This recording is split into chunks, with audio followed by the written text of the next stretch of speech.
दोस्तों, इस वक्त की बड़ी खबर निकल करके सामने आ रही है कि सुप्रीम कोर्ट ने योगी सरकार पर जबरदस्त हथौड़ा चलाया है और वो बुलडोजर न्याय से भयंकर नाराज हो गया है।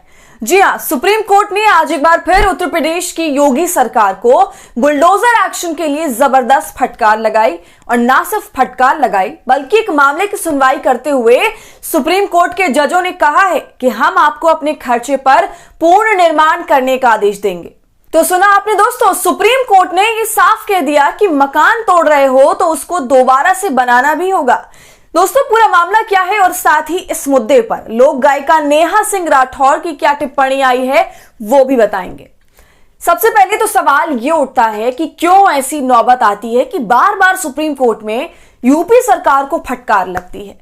क्यों ऐसी नौबत आती है कि सुप्रीम कोर्ट को गाइडलाइंस बनाकर यह कहना पड़ा कि अब इस तरह से बुलडोजर एक्शन के नाम पर, बुलडोजर जस्टिस के नाम पर आप इस तरह से मकानों को नहीं गिरा सकते, अगर गिराए तो कार्रवाई होगी।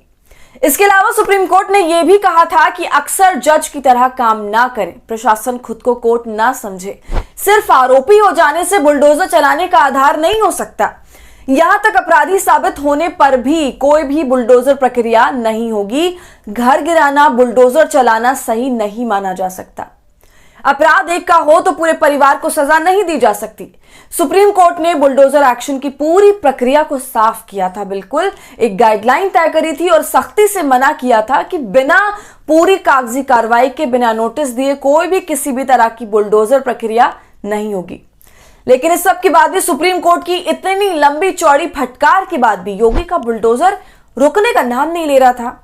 तो योगी सरकार और उसके बुलडोजर की मनमानी को देखते हुए सुप्रीम कोर्ट ने अब तल्ख टिप्पणी कर दी है और साफ कर दिया है कि जो धड़ल्ले से आप घरों को तोड़ रहे हैं, अब आपको वापस से उन्हें बनाना भी होगा।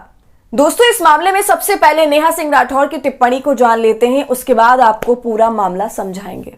नेहा सिंह राठौर ने इस पूरी खबर को शेयर करते हुए लिखा कि बुलडोजर सिर्फ तोड़ सकता है, जोड़ नहीं सकता, गिरा सकता है, बना नहीं सकता। क्या बुलडोजर से न्याय करने वाले इतनी छोटी सी बात नहीं समझते, या जोड़ने और बनाने से उन्हें कोई मतलब नहीं है? बुलडोजर से घर गिराने वाले एक दिन देश गिरा देंगे।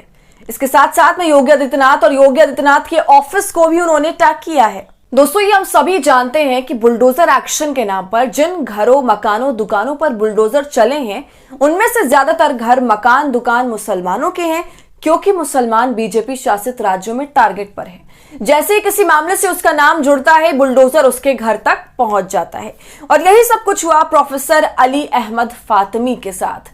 जी हां, अली अहमद फातमी और उनके जैसे कई लोग जिनका मकान तोड़ा गया, उन सभी की याचिका पर सुनवाई हुई। और दोस्तों, इस मामले में जो दलीलें दी गई हैं वो काफी हैरान करने वाली हैं और उसे सुनकर आपको ये समझ आ जाएगा कि नफरत कितनी बढ़ी हुई है कि कहीं भी किसी भी मकान पर धड़ल्ले से बुलडोजर चलाया जा रहा है।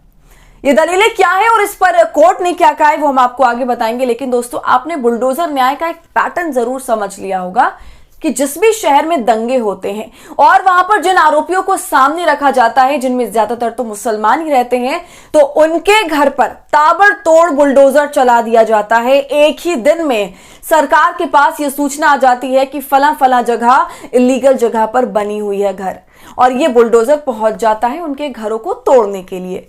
इसी तरह अगर कोई व्यक्ति किसी आंदोलन से जुड़ा है या फिर किसी भी मामले के खिलाफ आवाज उठा रहा है, तो उसके घरों के साथ भी यूपी में यही हुआ, पूरे घर को ध्वस्त कर दिया गया। लेकिन अब सुप्रीम कोर्ट ने इस पर लगाम लगाने का जिम्मा उठाया है। दोस्तों, आज की खबर और कोर्ट की कार्रवाई दिवंगत सांसद अतीक अहमद से जुड़ी है। देखिए खबर में क्या लिखा हुआ है। योगी सरकार के बुलडोजर एक्शन पर सुप्रीम कोर्ट भयंकर नाराज, कहा याद है अनुच्छेद 21, बनाने पड़ेंगे मकान। खबर में आगे लिखा है कि सुप्रीम कोर्ट ने प्रयागराज में उचित कानूनी प्रक्रिया का पालन किए बिना मकानों को ध्वस्त करने को लेकर बुधवार को उत्तर प्रदेश सरकार से नाखुशी जताई और कहा कि यह कार्रवाई चौंकाने वाला है और गलत संदेश देता है। सुन रहे हैं आप दोस्तों, सुप्रीम कोर्ट ने योगी सरकार की मनमानी को साफ तौर से एड्रेस किया और मुखरता से एड्रेस किया है और कह दिया कि यह चौंकाने वाला है और गलत संदेश देता है। इसके बाद देखिए क्या लिखा है। जस्टिस अभय ओका और जस्टिस एन कोटेश्वर सिंह की बेंच ने मकान गिराने के मनमाने पूर्ण मामले पर आपत्ति जताई और कहा कि ध्वस्त किए गए ढांचों का पूर्ण निर्माण करना होगा। तो अब सुप्रीम कोर्ट ने अपना हंटर चलाया है योगी के बुलडोजर पर और साफ कह दिया है कि जो धड़ल्ले से तुम सारे मकान को ध्वस्त करते जा रहे हो, अब उन्हें दोबारा बनाने की भी जिम्मेदारी तुम्हारी ही है। और दोस्तों सबसे जरूरी बात कि सुप्रीम कोर्ट में जब इस तरह की टिप्पणी की गई तो वो यूं ही नहीं की गई, इसके साथ बाकायदा अनुच्छेद 21 को भी याद दिलाया गया। देखिए खबर में लिखा है, सुप्रीम कोर्ट ने अनुच्छेद 21 की दिलाई याद। बेंच ने कहा यह कार्रवाई चौंकाने वाली और गलत संदेश भेजती है। ये ऐसी चीज है जिसे ठीक करने की जरूरत है। आप मकानों को ध्वस्त करने जैसी कठोर कार्रवाई कर रहे हैं। हम जानते हैं कि इस तरह के अति तकनीकी तर्कों से कैसे निपटना है। आखिरकार अनुच्छेद 21 और आश्रय का अधिकार जैसी कोई चीज है? दोस्तों अनुच्छेद 21 राइट टू लाइफ का है और भारतीय संविधान के अनुच्छेद 21 में जीवन और व्यक्तिगत स्वतंत्रता के अधिकार की बात की गई है। ये अधिकार हर नागरिक को हमारी सरकार ने दिया है और विदेशी को भी मिलता है। इसे संविधान के सबसे अहम प्रावधानों में से भी एक माना जाता है और इसी प्रावधान का उल्लंघन योगी सरकार बार बार करती है। लेकिन देखिए दोस्तों कि अपने बचाव में राज्य सरकार के वकील क्या कहते हैं और फिर जवाब में याचिकाकर्ता के वकील क्या कहते हैं।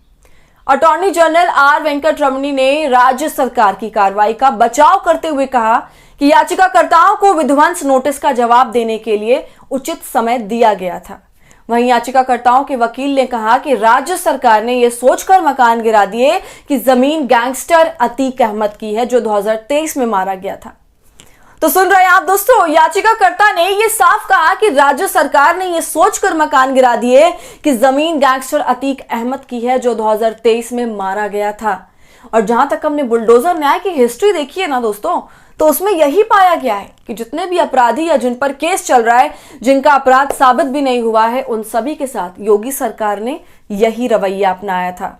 उन्हें तो सजा दी ही गई, लेकिन उसके साथ साथ उनके परिवार वालों को भी सजा दी गई। सभी के सालों साल पुराने घरों को तोड़ दिया गया। दोस्तों आपको बता दें ये सारा मामला supreme court advocate Zulfikar Haider, professor Ali Ahmed और अन्य लोगों की याचिका पर सुनवाई कर रहा था जिनके घर ध्वस्त कर दिए गए थे। इन सभी के घरों को इसलिए गिराया गया क्योंकि सरकार का ये कोई संदेह था कि तमाम लोग अतीक अहमद से जुड़े हुए हैं। लेकिन इस पूरे मामले पर प्रोफेसर अली अहमद फातमी ने बताया कि माफिया कार्रवाई के नाम पर शरीफ शहरियों पर सितम किया गया। हमने जमीन खरीदकर मकान ही नहीं बनवाया बल्कि फ्री होल्ड की औपचारिकताएं भी पूरी की। प्रोफेसर ने यह भी कहा कि माफिया और शिक्षक में अंतर होता है, ये अफसरों को समझना चाहिए।